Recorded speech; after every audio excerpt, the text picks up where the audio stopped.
스가리아서를 계속 배우고 있는데요. 스가리아서를 통해서 굉장히 놀라운 하나의 인사이트를 가져가게 되는 건 예수 그리스도에 대한 직접적인 예언 말씀이 스가리아서입니다. 그렇기 때문에 지금은 상대적으로 그렇게 길지가 않죠. 그러나 조 예언 가운데 제일 뭐라 그랬죠? 그거 아시죠? 조 선지자서와 대선지자서의 차이는 뭡니까? 분량 하나라고 했죠? 어느 곳에 이렇게 뒤에서 귀하다거나 아니면 미치다 그런 뜻이 아니라 오직 하나 분량인데 그 분량에서 꼭 이게 많으면 좋다, 적으면 나쁘다 이런 것이 사실 성경하고는 통하지 않는다. 그렇죠? 적어도 스가랴서는 쉽게 말하면 이게 세 가지를 준비할 수 있어요. 저를 반복해야 되고, 저도 이렇게 첫 번째 앞에는 써머리를 준비해 드리고 있거든요. 자, 크게 중심을 말하면은, 하나님 떠나면은, 어떻게 된다? 그렇죠.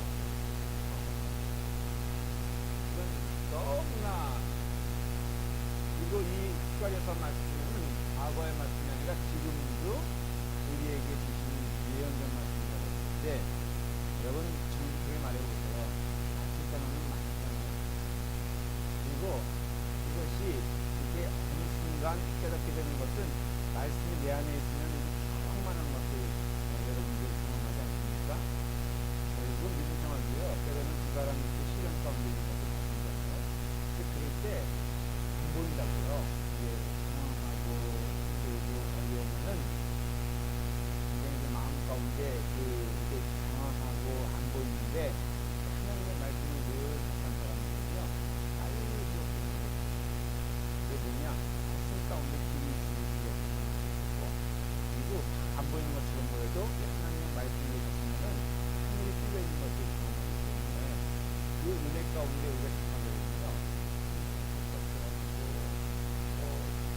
적당한 것도 없고 그렇다고 해서 그러면은 게으름 쪽과 적당할 것도 여러분 그런 거 걱정 중심 없는 사람 지금 뭔지 아세요? 게으르잖아요. 그렇죠? 정리할 것을 딱 많이 보면요 너무 높아져 옆에 있는 사람 보면은 이래 그냥 시간 됐는데 움직이는 것도 안 하고 앞일이 잡혔는데 준비할 것도 안 하고 시험은 내일 모레인데 오늘 지정되고 자고 앉아있으면 옆에 있는 사람이 심장병 걸리고 독소지는 거 아시죠? 그래서 이렇게 근심 걱정 없다 그러면 굉장히 레이지하고 게으르고 만사태평인 것처럼 보이는데 하나님 말씀 가운데 있는 자들은 부지런하거든요. 근데 참 어떤 면에서는 좋은 인생에 속을 그 말씀 가운데 있어요. 그래서 부지런하면서도 여유가 있고 또 최선을 다하면서도 넉넉하고 그리고 자신에 대하여 하나님 앞에 늘 내가 정말 최선을 다해야 되겠다. 내가 열심히 하겠다 그러면 또 그렇지 않은 사람들 보면서도 마음의 시험 들거나 걱정한 게 아니라 저 영혼도 때가 있겠지. 이것도 내가 좀 도와줄 게 무엇일까? 이것도 우리 교회에 내가 좀 덕이 되는 게 무엇일까를 근데 그것이 사람들 알아주지 않는 자리에 할지라도 내가 그냥 하나님 말씀 가운데서 가면서 스스로 감사하고 즐겁고 고마우면서도 성실하면서도 열심히 하면서도 여유가 있고 우리도 삶 가운데 넉넉히 있는 삶 우리는 굉장히 완벽하고 행복한 삶 같지 않아요? 행복스럽지 않나요? 그러니까는 바람 가운데 있지만 요동치지 아니하고 삶에 존재하지만은 그러나 내 삶이 늘 이렇게 하나의 하늘 그때 구름 위를 걷는 거지 그런 거 경험했어요? 그런 거 경험하거든요. 그것도 제자라는 하는 건 아니지만 여러분도 경험하세요. 예를 들어서 이렇게 누구와 저는 그걸 하나님 주신 축복이에요. 그래서 이렇게 여러분들도 그와 같이 되길 바라는 가운데는 이렇게 목사님 인간들이 모여서 이렇게 하다 보면은 누구에서 막 화가 나가지고 막 그럴 때 있잖아요. 그럴 때 실제로 그 사람 보면 엉뚱한 사람이긴 해. 그런데 제게 주신 하나님 은혜는요 별로 그게 화가 안 나더라고. 어떨 때는 저가 무시당했다는 거예요. 제가. 내가 흥분하지 않는데 상자가 흥분하는 건 왜 그러는 거예요? 그렇죠? 아니 뭐 자기 보고 흥분해달라 그랬어. 그런데 김 목사 말이야. 어떻게 그 사람이 김 목사한테 그럴 수가 있어? 그러면서 막 열이 나는 거야. 근데 정작 그렇게 당했다는 나는 일단 당한 줄도 몰라. 그리고 뭐 그게 뭐 큰 문제인가? 뭐 김도민 목사 자리가 요 자리인데 말이야. 이 자리를 앉혀주지 아니하고 저기 말석에다 자리를 만들었다 이거예요. 어떻게 그 사람이 그럴 수가 있느냐? 김도민 목사 안 났어? 말석에 앉았나? 근데 그게 칭찬을 시키는 은혜 받으면 이게 볼 것을 이게 보게 되고요. 안 들을 것을 안 듣게 돼요. 그러니까 내가 감사한 거야. 흥분하고 그 사람 문제인 거지. 근데 그게 뭘까? 그가 어느 일단 제가 천성적으로 그런 것일까? 그러면 안 된다. 굉장히 천성적인 것 같지는 않고 그 무엇일까?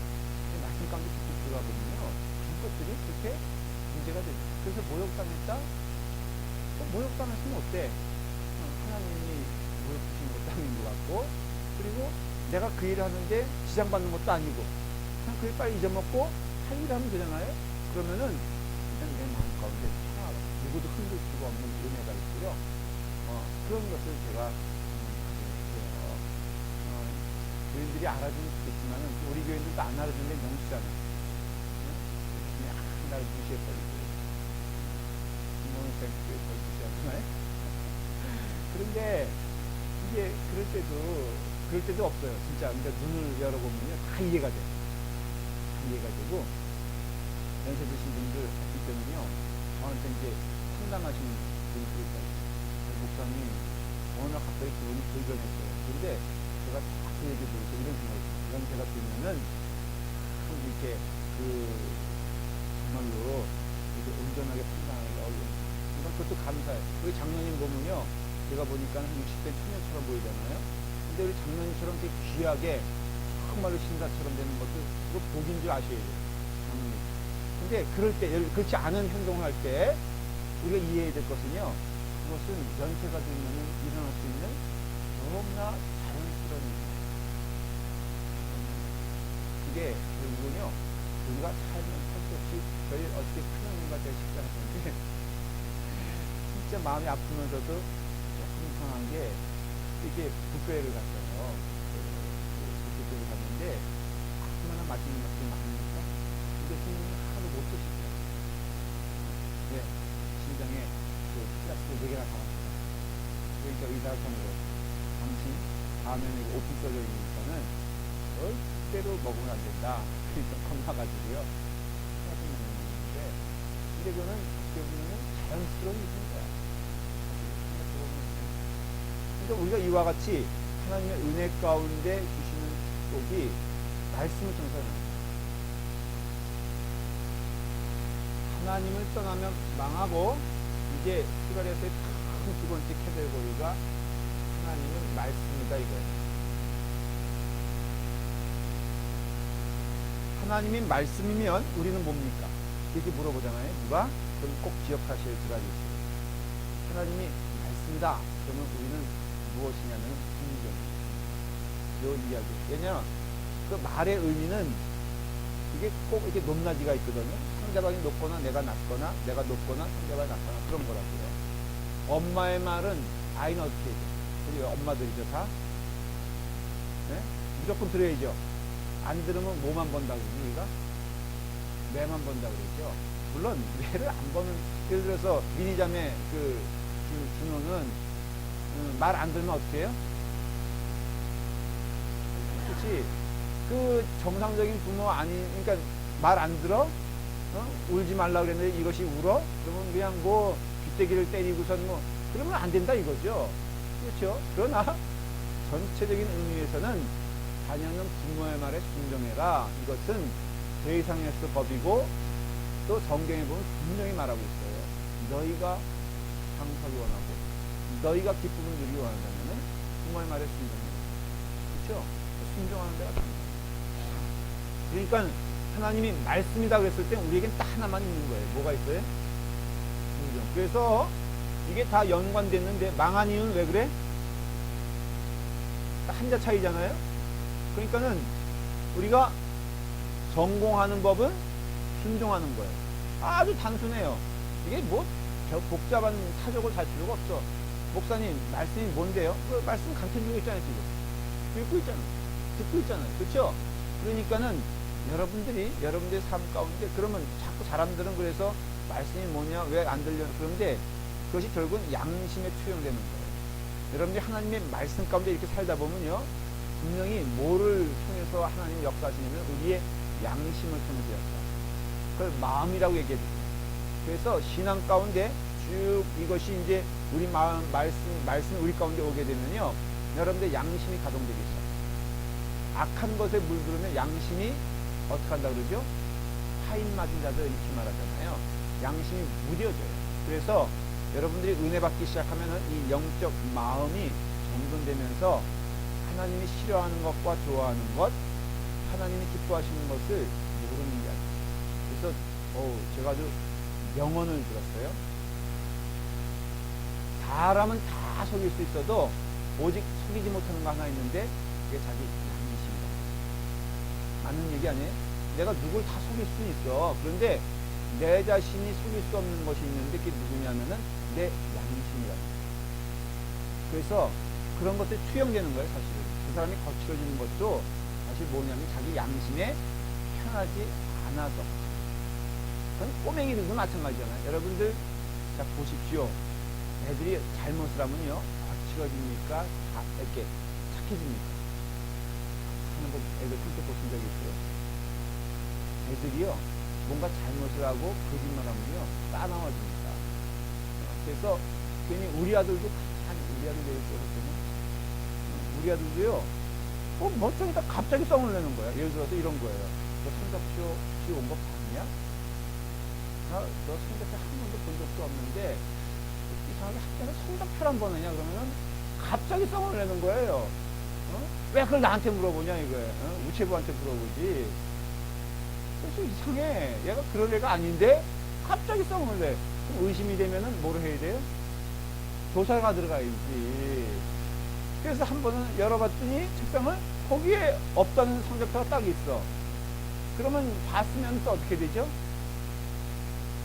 내용을 체크해 봐야 될 거 아니에요? 아니나 달라? 그냥 우수수수가 아니야. 그냥 열심히 그냥 디디디디 그냥. 응? 걔가 왜 썽을 냈냐? 뻔하지. 거짓말의 양심이 자기를 괴롭히는 거라 이거. 한 번뿐 얘기하는데 맨날 소년 얘기 안 되는 거야. 내가 걔 무서워가지고 딱 2번 물어봤어, 인생에 있어서. 너 요즘 학교 생활 어떠냐고 딱 2번 물어봤는데 걔는 그냥 맨날 돼지는 돼지 때문에 숨 막혀서 못 살겠다는 거야. 내가 너 때문에 숨 막히면 못 살아, 야.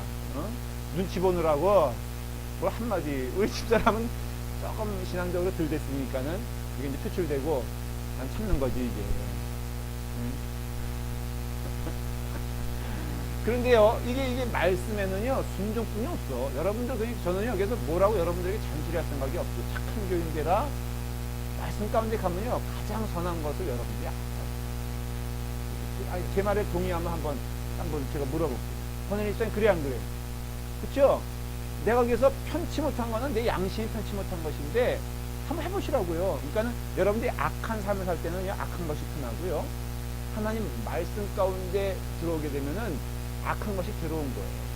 그럼 왜 행복하지 못하냐? 자, 아마 여러분 정도 되면 제가 이제 맘 놓고 얘기할 수 있는 게, 여기 다 그래도 선인이고 신자고 정자 반열에 있잖아요. 그렇죠? 그렇잖아요. 자, 내가 이건 정말 좋은 예가 되길 바래. 내가 누구한테 맞았어. 근데 내가 신자야. 여러분, 내 마음 가운데 이미 그를 미워하는 마음이 막 보고 생기죠. 내가 뭐 리액션 했든 안 했든. 그렇죠? 그래서 막 그냥 분노가 생깁니다. 그러면 누가 괴롭습니까? 다른 사람인데 때린 분 미워서 마음이 괴로워요? 아니면 분노 가운데 있는 내가 판단 읽어볼까요? 자, 민희장에부터 한번 얘기해볼까? 뭐 때문에 괴로워? 우리가 터진 게 미워? 아니면 막 마음 가운데 분노가 생기고 원수된 마음. 뭐 때문에 그렇죠? 그렇잖아요? 그뮤니티는 그래 안 되지. 상황이 그냥 사적으로 붙이지 말라니까. 딱 그냥 양심껏 한번 얘기해 보세요. 사실은 그게 막 마음 가운데 원수되는 마음이 괴로울 때가 솔직히 더 많잖아요.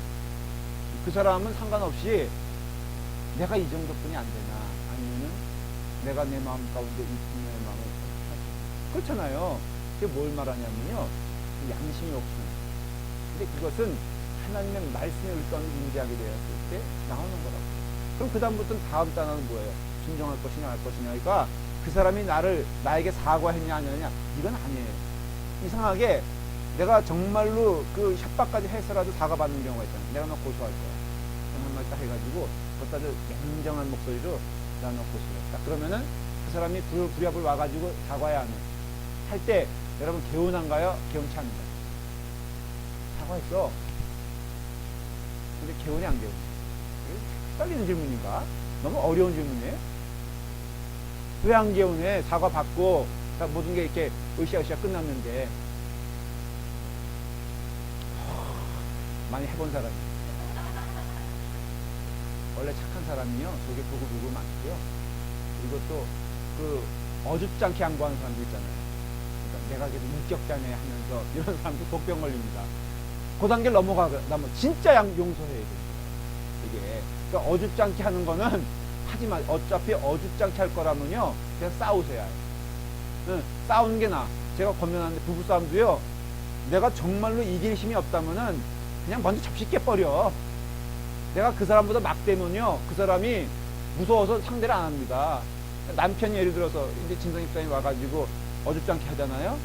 그러면 에이씨 이러면서 말이야, 뭐 바닥도 좋겠다, 거기 돌바닥이니까 막 깨봐. 그러면은 꼼짝 못한다. 근데 그렇게 살 거냐 이거예요. 그게 아닌 바에는 하나님 말씀 가운데 들어가면 양심이 없습니다.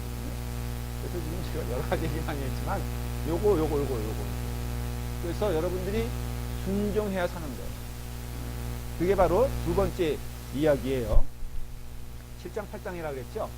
그래서 이 하나님의 말씀인데, 이 타락한 망할 수밖에 없는 이스라엘 사람들이 하나님의 말씀을 주신다 안 주신다? 주신다. 그게 뭐다? 이게 축복이라는 거죠. 축복. 여러분, 축복의 실체를 알아야 되는 게, 축복은 성경에서 말하는 축복은 절대로 물질적인 것이 우선이 아니에요. 여러분들은 자꾸 그걸 보고 싶어 하잖아요. 그 다음에 뭐 복에 복을 더하여 주시고 너의 지경을 넓히는, 이런 걸 자꾸 이렇게 땅으로 생각하는 거예요. 그래서 실제로 어떤 사람들은 그렇게 이해를 하는 거예요. 너의 지경을 넓히, 그러면 기도하면서 밟는 땅은 다 내 것이라는 거예요. 아, 웃죠? 진짜로요. 어느 집이 마음에 든다. 그러면 거기서 기도해. 그럼 걷는 거야. 그럼 자기 땅 돼, 안 돼? 네?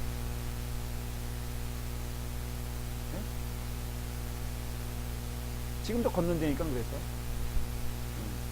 10년 됐는데. 근데 그렇게 어떤 땐 가르쳐요. 근데 그거는 성경적으로 잘못했어요.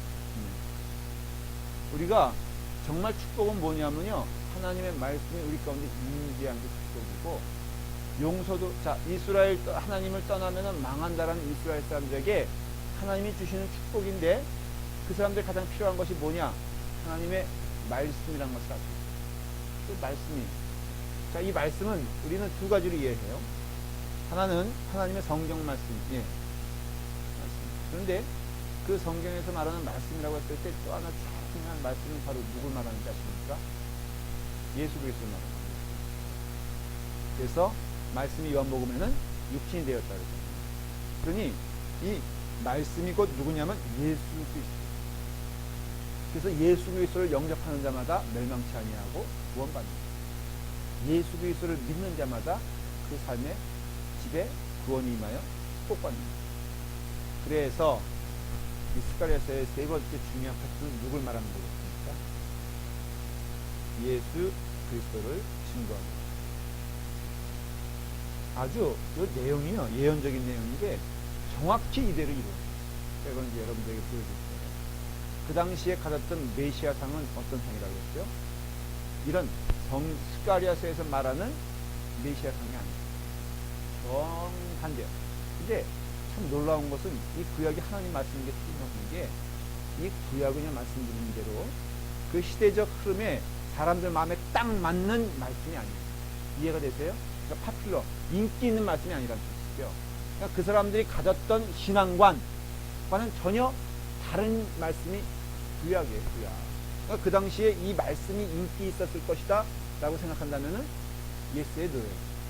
아닌 거예요. 이해가 되세요? 예언자들이 말씀한 거고요. 어떻게 보면은 이 말씀 전하다가 돌 맞아 죽은 사람들도 있어요. 그렇기 때문에 그 당시에 가졌던 이스라엘 사람들의 소위 신앙관, 하나님에 대한 이해, 어떤 메시아가 우리한테 올 것이냐는 그 이해가 전혀 성경적이지 않았고, 스가랴서를 보더라도 이런 말씀들이 그 이스라엘 그 당시 사람들에게 받아들여질 수 있는 말씀이 아니었다는 거예요. 왜냐하면 기대치가 틀렸기 때문에. 그러니까 성경 말씀이죠. 예언의 말씀이죠. 오늘날에도 우리의 심성은요, 그냥 내버려두면 자꾸 세상적인 것으로 변하죠. 믿음조차도. 믿음도요, 이렇게 변화한다는 것도 있죠. 그러니까는 여러분들이 영적 음성을 들어요. 그 한국의 몇몇 목사님들이 방문해가지고 요즘 그 아주 유명하다는 그 타향의 교회를 방문했어요. 요즘 많이 시끄럽잖아요. 근데 이번 11월 달 되면 그 말이 많던 성전이 건축이 된답니다. 완공이 된대요. 돈이 엄청난, 얼마냐면요, 3억 불, 3억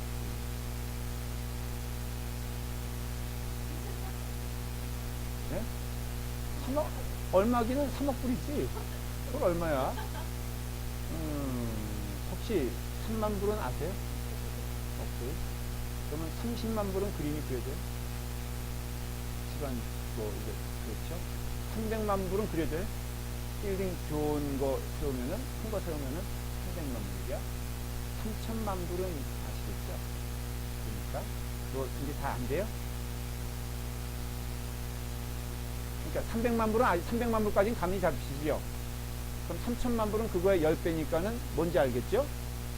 그거의 10배가 3억 불이야, 3억 불.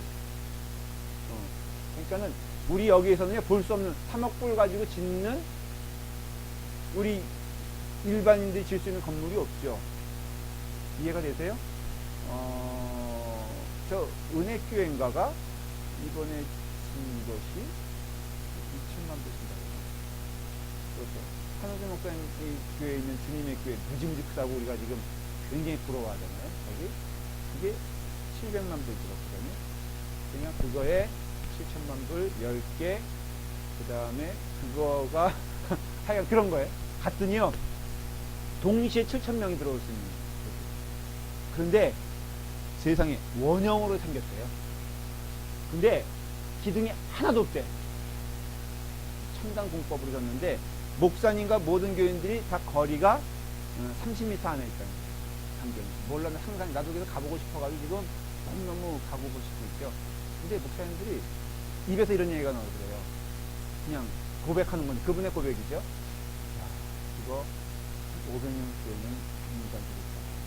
왜냐면 한국 교회 중심들이 유럽 교회를 쫓아가고 있고 미국 교회를 쫓아가고 있습니다. 근데요, 건물 짓다가 다 망하거든요. 캐톨릭도 계속 망했고, 그 다음에 유럽 교회도 계속 망했고, 미국 교회도요, 큰 건물들이 지금 다 정식하게 말할까요? 지금 30년, 40년 모여요. 그게 뭐 모인다는 게 그게 아니라 어디에 우리의 마음을 쏟느냐가 중요한 것이고, 지금 그것은 누가 보더라도 하나님의 음성은 아닙니다. 그러니까 옆에 있는 목사님 500년이요? 제가 확신하건데 50년도 아닙니다. 지금 우리가 어떻게 방향을 가야 되냐? 그게 나쁘냐 좋냐? 여러분, 사실 그래요. 교회는요, 이 건물 때문에 부흥하거나 건물 때문에 쭈그러지는 건 아니에요. 거기 역량이, 모든 것이 거의 관심되어 있다는 것은 물질주의와 물량주의가 그 담임 목사님이 그러더래요. 그분 미국에서 이제 하셨잖아요. 그러니까 미국에서 오신 목사님들이 좀 그렇게 앞에 놓고선, 한국에 있는 목사님들은 자기를 정말로 미워하고 싫어하는데, 그래도 미국에서 오신 목사님들은 그나마 자기를 사랑하는 줄 믿습니다. 그래서 보면서 마음이 너무 무거웠답니다. 아직 그분이 뭔가 방향, 생각하는 또 믿음의 방향이 너무 다르구나.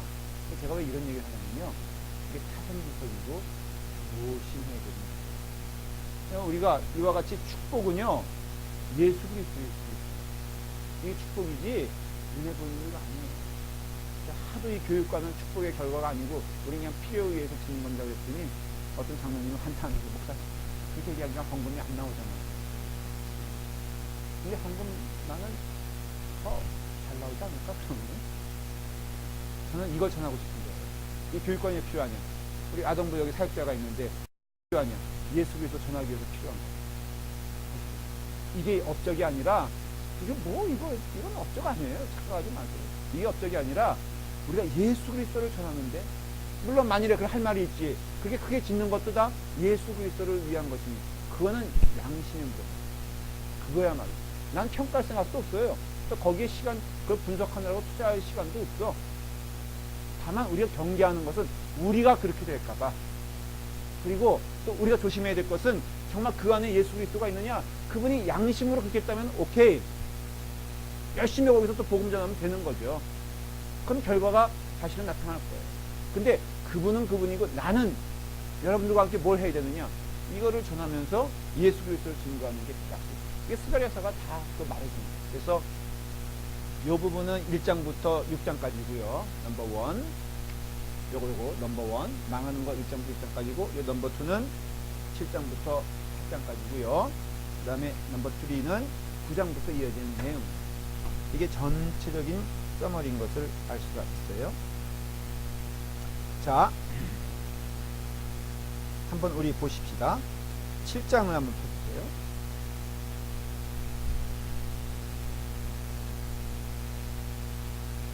7장 1절부터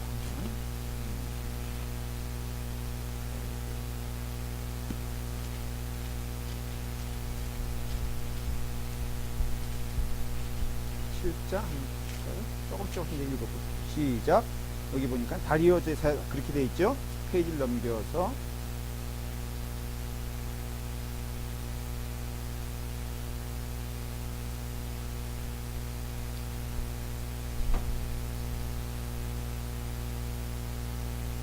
마지막에 보세요. 14절. 내가 그들을 바람으로 불어 알지 못했던 여러 나라에 흩었느니라. 그 후에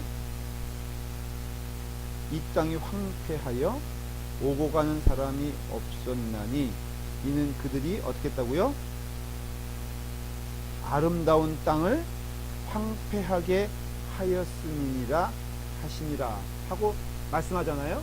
자, 여러분 여기 보니까는 바람으로 불어 알지 못하던 여러 나라에 흩었느니라. 누가 그랬어요? 여기 주어가 뭐죠? 8절에 14절에 내가 그랬잖아요. 그러니까는 하나님으로부터 오는 징벌인 것을 아시고, 여러분들 이해해야 될 거는요, 잊지 말 것은 사람을 통해 하나님 역사하시나 역사하신 분은 하나님이세요. 그래서 내가 징계받는 것도 사실은 하나님 나를 징계한다는 것을 아시고, 그런 점에서는 예수님 따라서는 모든 것이 잘 될 수가 없어요. 그게 물질이 됐든 영이 됐든 여러분들 주님 안에서는요 모든 것이 회복되고요, 주님을 떠나서는 모든 것이 어그러지는 것을 볼 수 있어요. 잠시는 잘 될 것처럼 보이죠. 제가 자꾸만 왜 이것을 강조하고 그러냐면요, 예수 그리스도를 교회 안에서요 주님이 중심이 되지 않는 교회는 반드시 어디든지 삐걱거리고 망하게 돼 있어요. 이민교회가 왜 이렇게 이합집산이라고 그러죠? 흩어졌다가 모이고 흩어졌다가 모이는 일이 많은 줄 아세요? 정직하게 말하면은 그 모임의 동기가 예수 그리스도가 아닐 때가 너무 많아요. 이민교회가 갖는 특징이에요. 왜냐면은 이민자들이 왔을 때 주님 위해서 온 게 아니거든. 그리고 그들이 교회 나올 때 그 동기가 컬컬한 심령으로 나오는 게 아니라 편리에서 나오는 경우가 많아요. 그건 정직하게 말해보면 여러분들 다 맞는 얘기예요. 그러니까 여기 오는 새신자들 예를 들어서 10명 가운데 내가 정말로 복음이 무엇인지를 알길 원하고, 또한 내가 너무 세상에 살다 보니까는 그게 아니라 그냥 가벼운 마음으로 그냥 와서 이게 좋은 친교의 도구가 되니까는 온다라는 마음들이 꽤 많거든요, 사실은. 그럼 그런 분들은요 이런 것이 관계가 없는 거예요. 예를 들어 말하면 그분들도 하나님 부르세요. 그건 맞아요. 그런데 결국 교회가 그게 다수가 돼가지고 결국 예수 그리스도는 안중에도 없고 그런 쪽으로만 된다. 그게 모양 나타나는 건 여러 가지예요. 음악적인 것이 좋아서 예를 들어서 우리 교회는 음악이 좋아가지고 내가 이거 듣기 위해서 와 이런 경우는요 시간이 지나면은 이것이 결국은 예수 그리스도 아닌 것은 다 썩어 없어진다. 여러분 음악 좋아한다? 음악 좋아하는 거 한번 넉 주, 한 달, 뭐 1년 한번 들어보십시오. 그것이 여러분들의 만족을 줄까? 못 주거든. 그러면 또 불나방처럼 다른 거 찾아 나서는 거예요. 관계가 좋아서 왔다? 여러분 그게 예수 그리스도를 만나는 것으로 가지 않으면은 여러분 관계가 여러분들 망가뜨리는 결국 그 관계가 흩어지면은 그 어떻게 할 거예요 대체? 내가 누구 때문에 좋아서 왔다? 아 사랑과의 친교가 좋아서 왔다? 오케이 그럴 수 있어요. 근데 여러분 뭐 어떤 경우는 남자들은 뭐 운동 어느 게 뭐 운동 좋아서 왔다는 사람도 있고 오케이 그럴 수 있어요. 그런데 여러분 운동이 그 사람의 삶을 평화롭게 할 것인가? 아니거든요. 그러면 그거 없어지면 그 사람에게 미련이 없는 거예요. 어리석은 거죠. 그럼 딴 데 또 찾아 나설 거예요. 그 인생은요 결국 몇 번 하다 보면 방황하는 인생이 되는 게 교회는요 이거 선포하지 않으면은 이거 아닌 거예요. 그래서 교회가요 이렇게 여기 보면 왜 망했느냐 그 얘기하고 있잖아요. 하나님이 망가뜨렸다 이거예요. 하나님 황폐했다는 거예요. 근데 자 8장 가보면요 1절 2절 보면은 내가 시온을 위하여 크게 질투하며 그를 위하여 크게 분노함으로 질투하노라 그렇게 되어 있어요. 여러분 왜 질투일까? 그래서 하나님은 질투하신 하나님이란 말이 이래서 나오는 거거든요. 한번 물어볼게요. 여기서 말하는 질투는요 사실은 다른 한편으로는 사랑의 표현인 것을 알 수가 있어요. 이제 부부간에도 우리가 자꾸 관계가 있잖아요. 관계가 있는데 이제 사랑하다가 뭐 이것이 조금 나타나는 모양이 보면은 질투한다고. 질투 왜 해? 자 여러분들 한번 남편이 이게 TV 보고 있는데 과도하게 그 남편이 TV에 나오는 그 여자한테 관심을 보이거나 몸에 상처가 있어서 앞으로 이렇게 쏠리거나 그러면은 여러분 솔직히 기분 좋아하는 궁금해서 물어보는 거예요. 우리 집사님이 물어보는 게 아니라 여러분 윤시영 집사님이 갑자기 이렇게 있다가 TV에 누가만 나오면은 그때 이렇게 해서 느껴져. 그냥 그러려니 해요? 웃겨요. 웃기는 단계까지 갔다. 전혀 마음에 요동도 안 치고 오케이. 그건 제가 말기 진테니까 나중에 말할게요. 여기 속상한 사람, 미자면 속상하죠. 조금 반응을 해봐. 몰라? 그만큼 자신감이 있다는 거야? 그런 적 없다고? 그게 더 무서운 거고, 그게 더 위험한 거고. 아예 그냥 순진하게 부인 앞에서 그래야지. 권혜자매는 그런 거 다 없죠? 그러면 얘기가 안 되니까. 질투하는 것도 가만 보면 사랑이지. 질투가 넘어서서 무관심으로 가면요, 이거는 아닌 거잖아요. 그렇죠? 그러니까는 여기서 질투하시는 하나님, 그거는 뭐냐면은 우리를 사랑하시는 하나님. 마치 뭐라 그럴까? 애가 말이에요. 자기한테는 계모 그러고, 남한테 가서는 엄마 그러면은 열불 나 안 나. 정상적인 부모 엄마라면은 이게 뭐야 이러면서 그냥 그렇잖아요. 이것도 질투잖아요. 그러니까 하나님도 그렇게 이해하면은 왜 질투하실까? 왜 이런 표현을 쓰실까? 사랑의 가장 어떻게 보면 강력한 표현 가운데 질투가 있잖아요, 사실은. 그러니까는 하나님이 질투하신다라는 것은 그 마음 가운데 너 그러니까 안 돼 이게 아니라 돌아와라 라고 하는 아주 간절한 표현인 거. 참 맞는 것 같아. 주일날 우리가 딴 데 가면 하나님 우리를 질투하신다 안 하신다? 질투하신다. 이거는 우리를 그러니까 질투라는 것은 뭐가 포함되어 있냐면 돌아오라 그런 것이 포함되어 있잖아요. 응? 내가 그 남편에 대해서 질투한다고 그랬을 땐 여러분 세상의 사람들도요 막 스토커처럼 여자도 그렇고 남자도 그렇고 자기 부인과 남편이 좀 이상해지면은 막 이게 추적하잖아요. 그렇죠? 그런 거 해보셨어요? 제일 첫 번째가 휴대폰 뒤진다 그래요. 그래서 일단 패스워드 걸어놓으면 그것도 의심이 되는, 모든 게 의심이 되는 거야. 어? 그래서 패스워드 걸어놓으면은 1, 2, 3, 4 쳐봤다가 000 쳐봤다가 그 다음에 뭐 생일제 쳐봤다가 막 하면서 보고 싶잖아요. 그렇죠? 근데 왜 그러냐? 그것이 마음 가운데 그래도 돌아오길 원하는 표현인 것처럼 이 질투하신 하나님. 자, 근데 3절을 보십시오. 시작. 여호와가 이같이 말하노라. 내가 시온에 돌아와 예루살렘 가운데 거하리니 예루살렘은 진리의 성읍이라 일컫겠고 만군의 여호와의 산은 성산이라 일컫게 되리라. 자, 보면은 여호와가 이같이 말하노라. 내가 시온에 돌아와 이렇게 말씀하세요. 돌아왔다는 것은 떠났다는 거예요? 아니면은 안 떠났다는 거예요? 그 상태가 떠났었는데 그런 뜻이죠. 하나님이 떠날 수 있을까?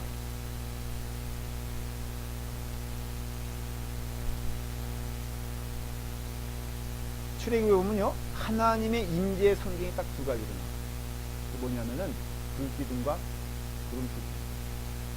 그런데 하나님의 영광이 떠났다는 것은 그 불기둥과 구름 기둥이 떠났다는 것을 말하는데, 보니까 떠날 수 있다라는 것을 기억을 했어요. 하나님의 영광이 버리시는 거예요. 근데 버리시는데 이스라엘 사람들 하나님 버릴 수가 없습니다. 근데 하나님도 돌아오길 기뻐하시는 거예요. 그러니까는 우리가 이거 경고인데요. 우리 가운데 하나님의 영광이 떠났다고 했을 때는 여러분들 그것은 무서운 징조인 줄 아시죠? 그런데 하나님께서는 친히 여기 보니까 예루살렘으로 먼저 돌아오세요. 자, 이건 예언적인 말씀이기도 하거니와 실적인 스가랴서는 실제적인 말씀인데, 이스라엘 사람들이 돌아오잖아요. 예루살렘으로. 그렇죠? 포로된 자에서 돌아오잖아요. 근데 문제는 자기네만 돌아와서는 이 도망이 없지. 여기 누가 돌아와야 돼요? 하나님이 돌아오셔야 돼. 자, 근데 놀라운 것은 이스라엘 사람들이 하나님 오세요 회개하고 환영하고 손 벌리고 그랬을 때 하나님이 돌아오십니까? 아니면 하나님이 자진하에 돌아오십니까? 네? 아니에요. 이 말씀은 하나님께서 자진하에 돌아오는 거예요. 하나님은 그 움직임에 있어서 하나님이 떠났다는 것은 이스라엘 사람들이 떠났기 때문에 떠난 것도 되지만, 하나님이 떠나실 때도 자유로 떠나시고 오실 때도 자유로우신 것 같습니다. 그러니까 하나님은 인간을 교육시키기 위해서 꾸짖는 거예요. 이게 오해하지 말아야 될 게, 하나님이 흔들리셨기 때문에 꾸짖는 게 아니에요. 우리와는 달라. 우리가 자녀를 꾸짖을 때 우리 감정 표현을 하잖아요. 그렇죠? 그러나 좋은 부모는 그거 정말 이해가 될 수 있겠다. 좋은 부모는 감정을 투영합니까? 아니면 교육을 합니까? 그때 매대는 것도 틀리죠? 여러분, 가장 감정이 격할 때 매료되면 안 돼요. 아까 권혜리 집사님은 보니까는 이렇게 하는 것이 많이 있나 봐요. 근데 우리 아버님이 저를 한 5번 정도를 투여된 거예요. 인생에 있어서. 아버님은 절대로 소리 지르는 아버님은 그런 분이 아니에요. 그런데 얘를 손을 대야 되겠다. 그럴 때는요, 기도실로 불러. 왜 기도실로 부르는지 몰라. 교회 4층이 있었거든요. 아버님 기도방이 제일 꼭대기 타워 같은 데 이상하게 올라가려면 무지무지 힘들어. 근데 이제 거기 딱 불러. 거기 호출하면 끝나는 거야. 누나 기도방으로 와라 그러면은, 근데 올 때 그냥 오지 말고 개나리 몇 개 잘라가지고 와라. 그래요. 그러면 이게 뭐예요? 내가 맞을 거를 근데 그 전에 이제 물어보세요. 너 몇 대 맞아야 되냐? 그럼 내가 조금 작게 말해도 문제고요. 너무 과하게 말해도 문제인 거예요. 과하게 말하면 손해고, 작게 말하면 더 부담이에요. 그러니까 이제 10개 정도 맞아야 될 것 같아요. 그만큼 알아서 가져와라. 하면은, 아버님이 딱 가시는 것 같아요. 하면은, 아버님이 기도하고 있어요. 기도하고 있는데, 내가 거기서 뭐라 그래. 나도 무릎 꿇고서 같이 기도하는데, 나는 이게 무릎이 저려가지고 30분 기도해요. 근데 기도하시면요, 그 다음에는 이게 감정은 다 사라지고, 너가 뭘 잘못했는지, 내가 너를 왜 때리는지, 이게 굳이 말을 하지 않더라도 이해가 됩니다. 그럼 아버님이 저를 때릴 때도 너무 과하지 않게, 이게 흥분하면 사람의 손에 그 살기가 있잖아요. 이게 무서운 거예요. 그래서 감정으로는 절대로 때리면 안 돼. 이 자매 잘 배워둬야 돼. 썽기를 날 때 때리면 안 되고요. 그 단계가 지나가야 돼요. 부부 싸움도요, 그때 그냥 맞닥뜨리면 안 돼요. 그 다음을 지나가야 돼요. 남편이 막 뭐라 그러면 화장실 문이 닫힙니다. 그래서 그냥 끝까지 버티다가 나중에 한번 해보세요. 얼마나. 그래서 이게 하나님이요, 그게 감정이 아니다. 하나님이 돌아오시는 것도 스스로 돌아오시는 것이고, 그래서 먼저 돌아오셔서 예루살렘을 화평의 땅으로 만드신 거예요. 누가? 하나님이. 그래서 이스라엘 사람들이 왔을 때 이미 예루살렘은 진리의 성읍이 됐거든요. 여기 진리의 성읍이라고 했잖아요. 진리의 성읍이 됐는데 8절 보면 여기 진리가 어떤 의미냐. 시작. 그들은 내 백성이 되고 나는 뭐라고요? 진리와 공의로 그들의 하나님이 되리라. 그러니까 먼저 진리가 와 있는 거예요. 쉽게 표현하면은 이스라엘 사람들이 진리이기 때문에 진리가 된 것도 아니고, 이스라엘 사람들이 착해서 착해 된 게 아니라 그럴 능력이 이스라엘 사람들에게 없는 거예요. 그러니까 어떻게 보면 하나님께서 참 유유무단하시다 그러나 자꾸 용서하시는 하나님이 계시는 것이지. 그렇기 때문에 하나님은 진리로 오시는데 그 진리는 뭐라고요? 늘 같이 붙은 단어가 진리와 공의예요. 이 진리는요, 여러분들 그 진리 앞에서는 우리가 행하여야 될 책임이 있는 거예요. 그게 justice죠. 공의죠. 공의. 그 truth. 이것이 진리면은 우리는 거기서 공정한 일이 벌어지고 우리는 거기에 순종하는 마음으로 공정하게, 정직하게 순종하는 마음으로. 그래서 하나님이 기뻐하신다는 이거예요. 순종하는 마음, 정직한 마음, 통회하는 마음, 이런 거잖아요. 그래서 우리는 근데 거꾸로 자꾸 어떻게 생각하냐면요, 우리의 능력을 생각하는 거예요. 어떤 교인이 저한테 와서 굉장히 죄송스러운 얼굴로 이런 얘기를 해요. 목사님, 이번에 교육관 건축하는데 제가 정말로 많이 능했어요. 그래서요, 목사님 뵙기도 너무 죄송하고 자꾸 숨게 되고, 그것도 피하게 되고, 또 교인들도 내가 정말 나를 어떻게 생각하는지 마음 가운데 많이 주눅이 들어요. 하나님이 이런 나를 기뻐하실까요? 내가 교회에 도움되는 것도 아닌 것 같고, 또 제대로 밥 한 끼도 제가 교인들에게 헌납하지도 못하고, 그래서 내 마음에 참 위축되고요. 우리 교회에서는 저는 쓸모없는 사람인 것처럼 느껴져가지고 그게 죄송도 하고 그게 마음 가운데 부담도 되고, 그래서 제 마음이 좀 이게 다르지 않습니다. 이런 얘기를 해요. 제가 물어볼게요. 그 얘기는 아니, 너무 뻔뻔하잖아 이거. 그런 거는 이 자리에 앉아있으면 자격이 되는 거예요. 근데 우리가 너무 사람들이, 교인들이 그렇게 생각합니다. 내가 능력 없으면 좋잖아. 하나님은 능력 보고 부르신 게 아닌데 왜 자꾸만 그것을 내 마음까지 품을까? 이거는요, 하나님의 영의 음성이에요. 여러분들을 시험케 만드는 사탄의 소리예요. 하나님이 여러분들을 쓰는 목사도 마찬가지예요. 여러분들 99%의 목사님들은 다 이런 생각을 가지고, 저는 그게 믿어요. 저는 여러분들을 헌금의 대상으로 보지 않아요. 걱정하지 마세요. 저는 헌금 여러분 얼마 내는지 솔직히 말할게요. 여기서 얼마 내는지 누가 11조 내는지 본 적도 없고 보여주지도 않고. 누가 제일 그걸 잘하냐면요, 재정부 사람들은 좋으십니다. 여러분들 볼 때 보면은 그거보다 이렇게 낙인 찍어 보이니까 볼 수밖에 없어요. 저도 안 보는 이유가 있어요. 인간인지라 보면은 어떻게 될 것 같아? 자꾸 낙인 찍히게 돼요. 마음 가운데 생겨요. 저 사람은 저렇게 낼 줄 알았는데, 또 본인이 평소에 쓰임새 보면은 뭐 차도 그냥 벤츠 타고 다니고 있어요. 그러면서도 저렇게 헌금을 조금 내? 이런 마음이 들 수 있어요. 그런데 하나님은 그렇게 안 보신다.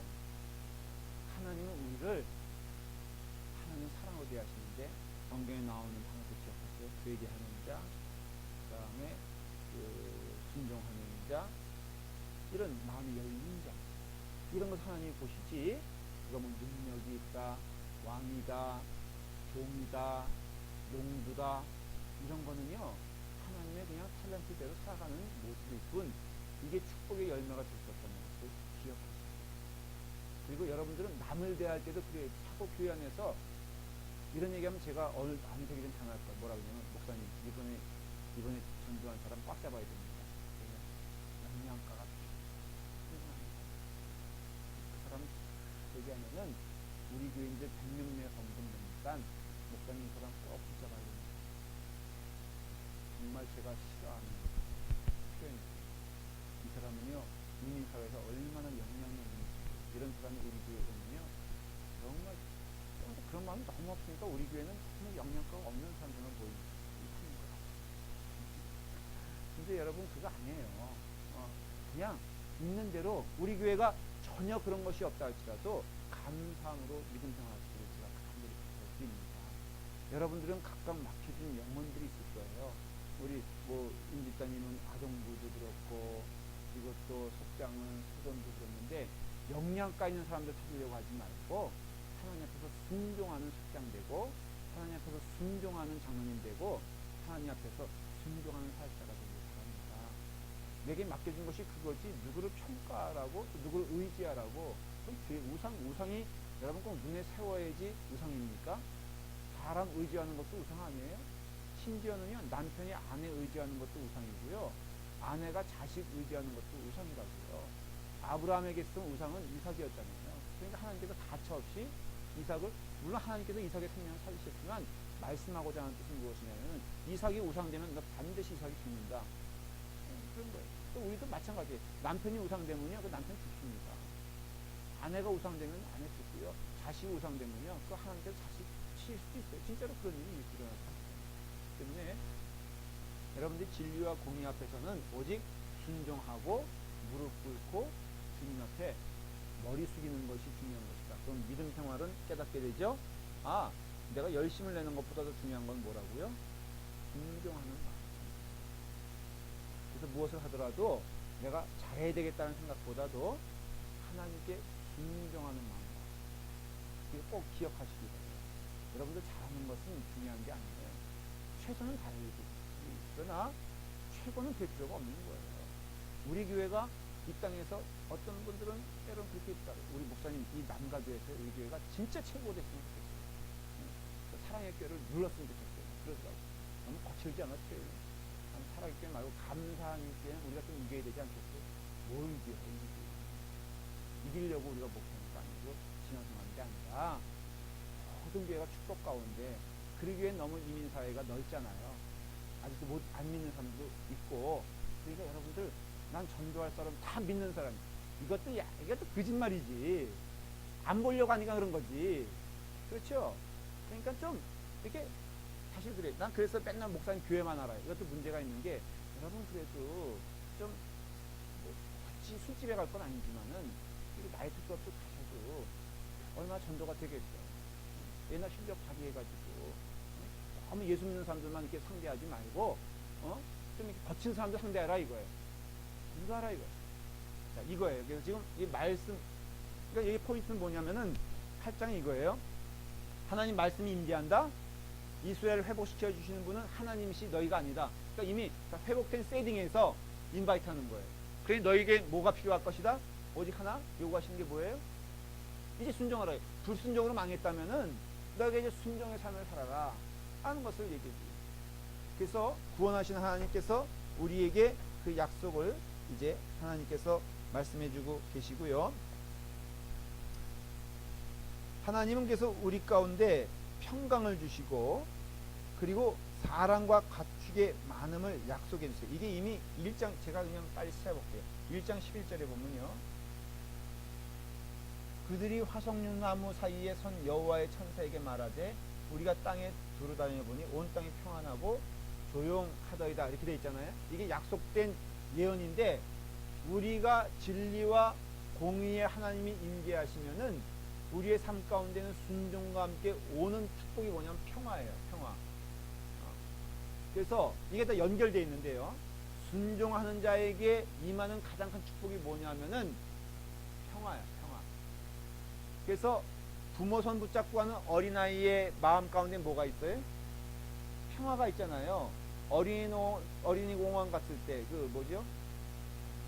서울 대공원 가보신 적 있어요, 여러분들? 거기 보면은 부모 손잡고 아이가 하잖아요. 그 얼굴 보십시오. 막 마냥 기쁘고 즐겁잖아요. 근데 이것이 순종할 때 오는 하나님의 약속의 축복인 거예요. 자, 제가 여러분 혹시 그 미아보호소 한번 가본 적 없어요? 난 궁금해. 어릴 때 한 번씩 딱 가보는 줄 알았거든? 전 가봤어요. 가봤어요? 잊어버려가지고. 그때 경험한 게 뭐예요? 아, 근데 우리 집사람이 했던가 또 의외. 나는 이 사람들인 줄 알았는데, 당신은 어떡하다 미아보호소. 가니까 평화가 있던가요? 공포와 두려움과 막막한가? 어두움이 있잖아요. 근데 우리도 똑같다고요. 하나님께 순종하는, 저한테 그래요. 목사님, 새벽기도 하는 거 힘들지 않고요. 목회하는 거 어렵지 않아요. 이러는데, 그건 잘 모르는 게, 순종하면 평화가 있다니까요. 사람에게 순종하면 두려움이 있고요. 하나님께 순종하면 평화가 있어요. 목회가 힘드냐? 이거 목회를 떠나서 하나의 직업이고, 이거 직업인데, 우리 모두가 다 예수 믿어 힘듭니까? 또 물어볼게요. 예수 믿으면 자연적으로 하나님의 있죠. 물어볼게요. 힘듭니까? 윤영익 쌤 여기서 내가 보니까 윤영익 쌤 정말로 내가 칭찬해주고 싶은 거는 이분은 안 보이는 데서 열심히 해요. 여러분들은 보이는 데서 하잖아요. 한번 주중에 와보면요. 뭐 이렇게 쓸고 닦고 뭐 이렇게 못 쓸고 닦고 있어요. 이 쓰러져가는 건데. 난 궁금해. 한번 물어보고 어떤 정신으로 하는지 한번 물어보고 싶어. 뭐 여기 뭐 쓸고 닦고 이거 다 이제 먼지구덩인데.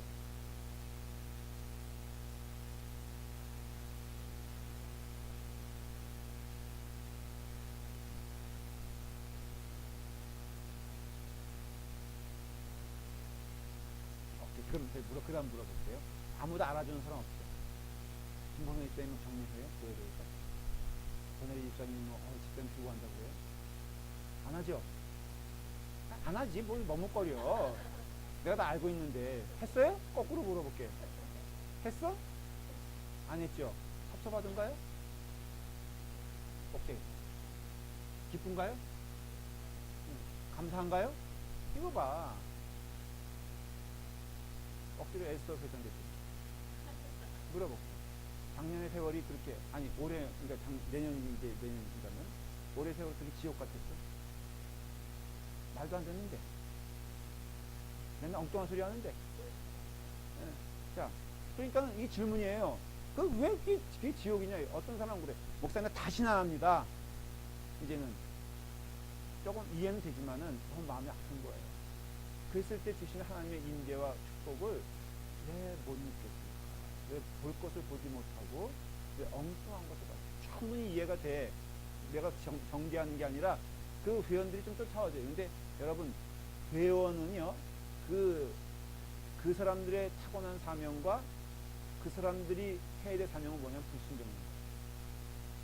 회원의 넷대리가 딱 붙으면요, 말 안 듣습니다. 그러니까 리더가 되면요, 이게 하나의 즐거움이 돼야 되고 조명이 돼야 되는데, 이거 놓치면요, 지옥 같을걸? 믿음 생활이. 순종의 삶이 굉장히 괴로울걸? 하나님 앞에서 순종하는 것이 어려울걸요? 그러나 순종하는 자가 축복받고, 특별히 순종하는 자에게 뭐가 임한다고 했어요? 하나님의 평화가 임한다면은 나는 그것을 부족해. 여러분들 때문이야. 어떤 결과가 나올 수도 있어요. 어떤 경우에는요, 선배들 보면은 여러 모습들이 있는데, 교회에서요, 그렇게 피땀 흘려 수고한 그 헌신이 피눈물로 돌아오는 경우가 있어요. 근데 저는 그렇게 고백하고 싶어요. 피눈물도 하나님 겁니다. 이렇게 말하면 되게 조심스러운 게, 나중에 여러분들이 그럴까봐. 그렇지만은, 그냥 하나님 앞에서 열심을 다하고, 최선 다한 게 열매지, 뭘 기대하나, 이런 마음을 가지고 있으면, 하나님 무슨 뭐가 있죠? 하나님의 말씀 인지하게 됐을 때는 궁극적으로 평화가 있는 거예요. 우리를 좋게 하려 하나님 우리를 인도하시는 거지, 우리를 사랑하시기 때문에 그 일을 하게 하는 거지, 우리를 미워하시기 때문에 그곳에 몰아넣는 게 아니거든요. 다윗도 나중에 고백하잖아요. 내게 있어 구렁텅이는 구렁텅이가 아니라 하나님의 인재의 축복이었다는 게 고백할 수밖에 없잖아요. 그렇잖아요? 요셉이 아무리 그가 훌륭한 인격이라 할지라도 그 훌륭한 인격 아니에요. 어릴 때 보면은 잘난 척 많이 했고 그런 인격인데, 그가 감옥에 갇히고 모함당하고 또 많은 고난 가운데 그의 인격이 하나님 보시기에 아름다운 인격으로 성장한 것을 보게 되었을 때, 안 그래요? 사울은 안 그랬어요? 바울은 안 그랬어요? 그러니까는 우리의 삶에 있어서 하나님이 우리를 진리 가운데 연단시키기도 하고, 때로는 힘든 일을 하라고 해도 이것이 하나님 주시는 축복이다라고 믿고 갈 수밖에 가야 되는 것은 결국은 거기에 참 평화가 우리 가운데 있기 때문에 스갈에서는 절대 하나님을 믿어라 그 얘기를 하는 거예요. 이해가 되셨어요? 7장과 8장은 그것에 대한 메시지를 우리에게 말하고 있는 것이죠. 그래서 오늘 메시지의 가장 중요한 것은 하나님은 진리이신데 그래서 요동치 아니하시고 흔들리지 아니하시고 하나님은 하나님의 계획과 하나님의 약속대로 행하시는데 거기에 우리를 초대하신다는 거예요. 그걸 사실은 바벨론 포로에서 하나님 초대하셔서 예루살렘으로 오는 것. 이들이 무슨 능력이 있어 온 것도 아니고요. 자발적인 마음이 있어 온 것도 아닙니다. 자꾸 우리는 그래요.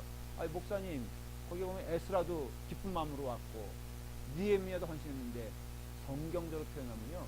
하나님의 영이 그들에게 임하시니 거기에 순종인 거죠. 그 다음에 임하시니 해요. 먼저 하나님이 오신 것이지 우리가 하나님 찾아간 게 아니에요. 아, 내 목사님 회개했는데요. 회개할 수 있는 은혜를 주셨다고 성경은 표현해요. 다만 그런 은혜가 왔을 때 우리가 불순종하는 자들이 있지. 불순종하면 죽는 거예요. 그게 지옥인 거예요. 그러니까는 여러분들이 하나님께 회개할 때도 하나님의 사랑의 은혜의 징표고요. 여러분들이 주님의 전으로 돌아오는 것도 하나님의 은혜의 표시이고 여러분들이 어떤 상황에 닥치든지 염려하거나 근심하지 말아야 될 것은 하나님 먼저 그 앞서가시고 인도하시고 이끄시기 때문에 그 진리의 하나님이 우리 가운데 오게 되었을 때는 우리는 순종의 은혜를 통하여 진리와 공의 하나님 앞에서 우리는 뭘 누리게 된다? 평화를 누리게 된다라는 것이 누릴 수 있습니다. 이 말씀이 여러분들의 삶에 적용이 되고 약속이 되어서 한번 이 말씀대로 살아가시는 여러분들을 진짜로 축원합니다. 기도하겠습니다. 아버지 하나님, 하나님의 말씀이 우리 가운데 임하셔서 주님의 은혜 가운데 주님의 말씀 가운데 거하게 하시니 감사합니다. 스가랴서 8장을 통하여서 약속하신 은혜를 저희가 받습니다. 예루살렘을 다시 재건하시고 예루살렘을 일으키시며 약속의 땅에서 하나님이 주의 백성들을 맞이하면서 주님의 은혜 가운데 거하게 하시기를 원하오니 주여 오늘 이 말씀이 오늘 이 자리에 임재하여서 우리에게도 귀한 말씀 될 수 있도록 인도해 주시옵소서. 바람에 요동치지 않게 하시고 하나님 바라보며 하나님 주신 은혜 가운데 진리의 말씀을 힘입어 말씀 가운데 살아가는 저희가 되길 원하옵나이다. 시련 가운데 원망하거나 불평하지 아니하고 감사함으로 주님께 영광 돌릴 수 있는 저희 주님의 자녀들 될 수 있도록 축복하여 주시옵소서. 예수님의 이름으로 기도드리옵나이다. 아멘.